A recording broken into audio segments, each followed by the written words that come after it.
That's true. I mean, There's a lot of circles in this game. Yeah. So Kennan's certainly one of our circle champions, but there is a fair bit of power in just the draft. Like, you have a look at what Sandbox has without looking at Nongshim's composition at all, and you're like, damn, this is some like pretty standard 11.3 stuff. But I do like the answers that Nongshim have.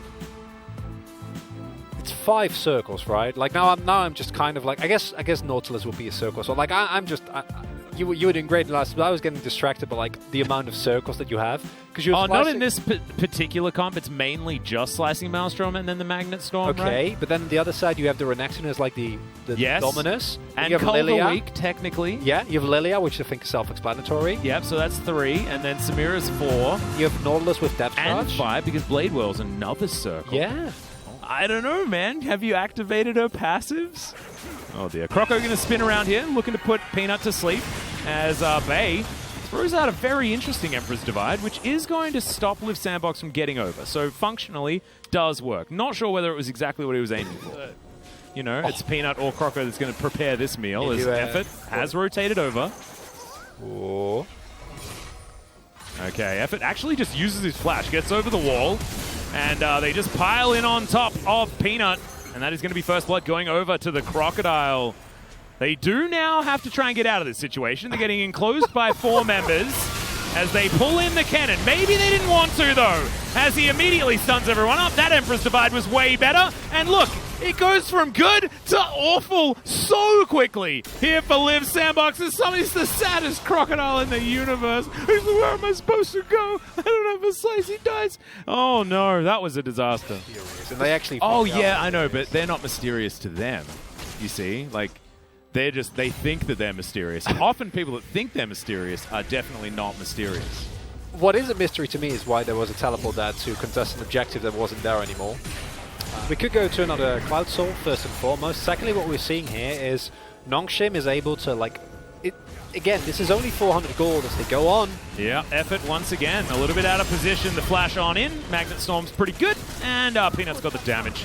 And at the same time, Shelly is giving all of that sweet money over to Docdarm. That's just great news for Nongshim Red Force. The burst that they have is absurd, right? Like, Samira goes in, you hit a single hook on someone, Renekton... Peanut is going to solo summon, that's his plan. Not sure whether it's actually going to work here, as the burst damage is pretty good. Peanut does, flash to get himself out, as there's the Attract Repel. The heal from Docdarm. Peanut stays alive as Effort. Oh, it was almost the special delivery.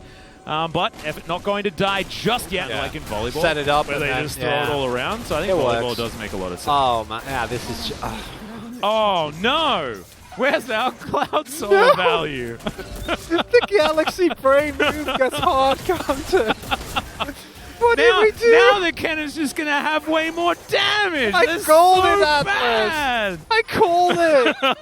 I shouldn't have done it. You've ruined everything. As now we've got an engage. Effort being taken down very low. Another Magnet Storm beautifully timed as Croco trying to run away. Goes golden, but I think this is a see or death situation. Prince goes in, but Docdarm goes out and then just pops him in the back of the head. Shirley trying to get involved here as well, as I think that one was taken by Fate, but I'm not entirely sure. It's now Summit trying to tidy this one up. Now Rich just off to the side. He will be the sacrificial rat.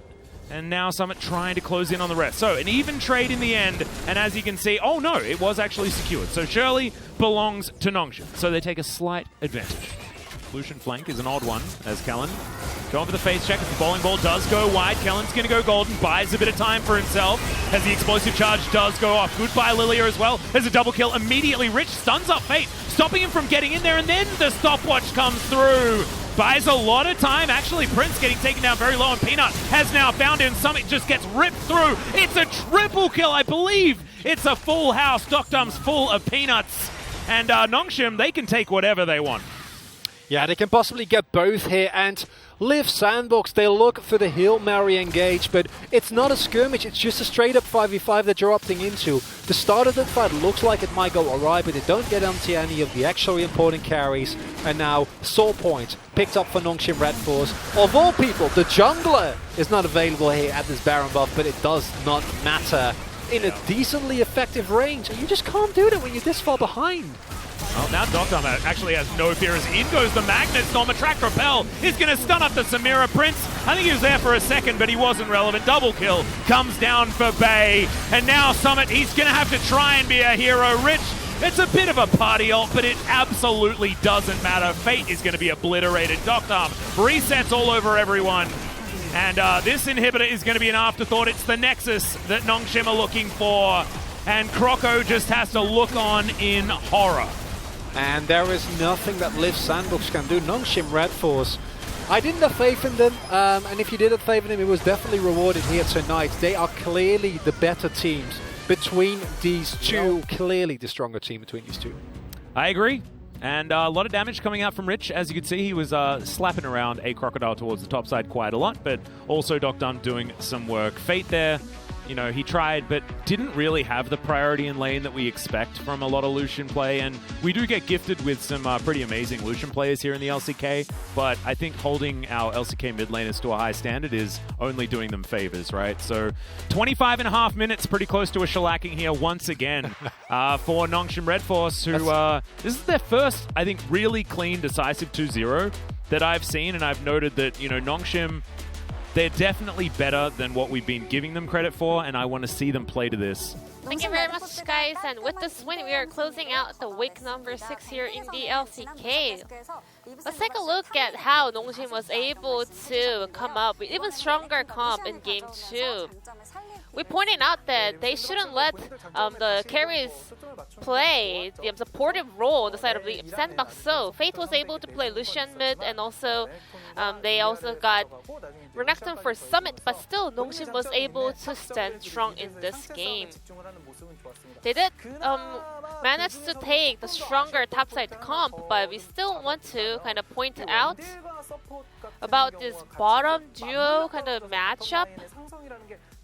Because when it comes down to the bottom lane, you have to consider those two picks together. So they picked Samira into Tristana, which means they get to pick support later. Which means they were not able to keep some of the champions that can kind of counter Rel. Something like Alistar, because in the second rotation of the ban, they got banned out.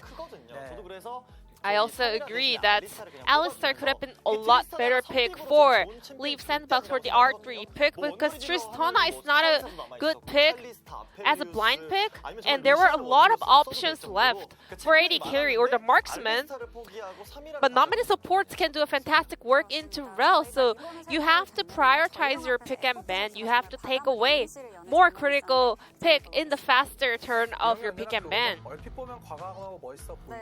Now let's take a look at this highlight. It was a critical mistake from Leave Sandbox. They only consider what's going to happen next. So 3 of the players on the side of Leave Sandbox actually commit their flash, and they got locked up in the enemy jungle. Yes, they did get a kill, but you have to keep in mind that you are in the opponent's landscape, and Samira does not have any priority in lane, which means she cannot group up for this fight. It doesn't make sense that you kind of dive onto the opponents and to their kind of terrain, because you guys don't have enough number of members in order to win the extended fight.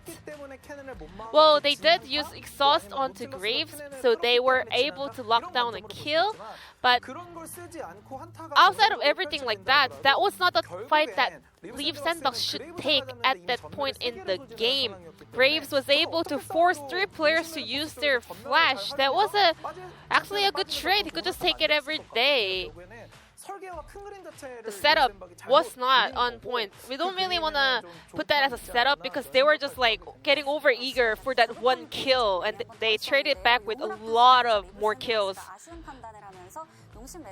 Now let's move over to the second highlight. Prior to this fight, actually, the game was in a very even state. Rel was able to get fed. She even had played the Ninja Tavi. So she also could tank a lot of damage, but still, Leave Sandbox was looking for an engage onto Rel. a very tanky champion and a champion that can actually survive for a very long time. And this is the highlight that shows Leaf Sandbox is losing their direction in this meta. They look so disconnected and their setup does not have many reasons to pull off. You have to wait until you can see the perfect timing or the angle to pull the trigger. You guys were all on the same kind of stage compared to Nongshim Red Force. There was no reason for them to feel so kind of over-eager to go in for that all-in play, whereas Nongshim Red Force was able to play this game so comfortably, even though they were on a very long losing streak. And Kellen will pick up another POG here, back-to-back POG for today's series up against Leaf Sandbox. And Kellen's Rel is about, dominating the lane, and he's one of the premier Rel player in the LCK. He made some fantastic engage with this champion, and also they waited and held on to the right time to use their ability. Whenever she had to be the front line in opening fights, she was able to go in very proactively, and still she didn't die once in this game. 5 out of 9 is the vote number for Kellen's POG, but still Deokdam was able to pick up the rest of the votes as well. Had that game lasted a little bit longer, maybe Deokdam could have secured the POG, but the game was pretty quick here and Kellen was able to take the POG.